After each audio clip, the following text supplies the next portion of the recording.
Hi అండి. Welcome back. ఈరోజైతే common సెన్స్‌లు fry అంటే స్క్విడ్ ఫిష్ ఫ్రై ఎలా చేయాలో చూపించబోతున్నాను.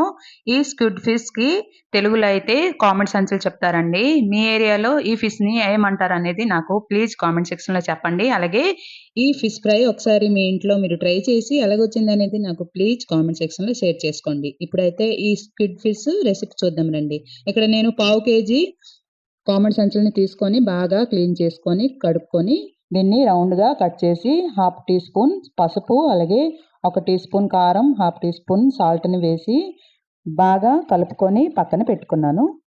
ఇప్పుడు ఒక కళాయిలోని 3 టేబుల్ స్పూన్ ఆయిల్ వేసి ఇవి కొంచెం వేడయ్యాక ఇందులో 2 మీడియం సైజు ఉల్లిపాయలని సన్నంగా తరుక్కొని వేసుకోవాలి. అలాగే 3 పచ్చిమిరపకాయలని ఈ విధంగా పొడవుగా కట్ చేసి వేసుకోవాలి. ఇది ఒకసారి బాగా కలుపుకొని దీన్ని మూత పెట్టి ఉల్లిపాయలు ఒక 2, 3 నిమిషాలు బాగా మగ్గిందాకా అంటే గోల్డెన్ కలర్ వచ్చినంత వరకు ఫ్రై చేసుకోవాలి.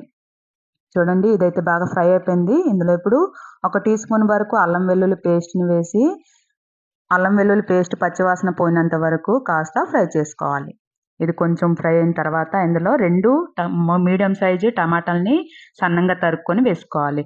ఇప్పుడు ఇందులో టేస్ట్‌కి సరిపడా సాల్టు, హాఫ్ టీ స్పూన్ పసుపు, అలాగే మీరు ఎంత స్పైసీ తింటారో ఆ స్పైసీకి తగినట్టు కారం వేసుకోండి. ముందే వేసుకున్నాం కాబట్టి దానికి చూసుకొని వేసుకోవాలి. నేనైతే ఇక్కడ హాఫ్ టీ స్పూన్ కారం వేసి ఒకసారి కలిపి మళ్ళీ మూత పెట్టి దీన్ని బాగా మగ్గించుకోవాలి. టమాటా అయితే బాగా మెత్తబడిపోయింది. ఇప్పుడు ఇందులో ముందుగా మ్యారినేట్ చేసి పెట్టుకున్న ఫిష్‌ని వేసుకోవాలి. వేసుకొని ఒకసారి బాగా కలుపుకోవాలి.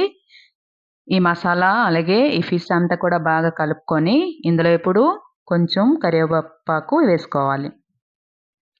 ఇదంతా కూడా బాగా కలుపుకున్న తర్వాత ఇందులో ధనియాల పొడి ఒక టీ స్పూన్, అలాగే జీలకర్ర పొడి half tea spoon, garam masala పొడి హాఫ్ టీ స్పూన్ వేసుకొని ఈ మసాలా అంతా కూడా బాగా పట్టించినట్టు ఫిష్‌ని బాగా కలుపుకొని మళ్ళీ మూత పెట్టి ఒక 10 నిమిషాల వరకు ఉడకనివ్వాలి.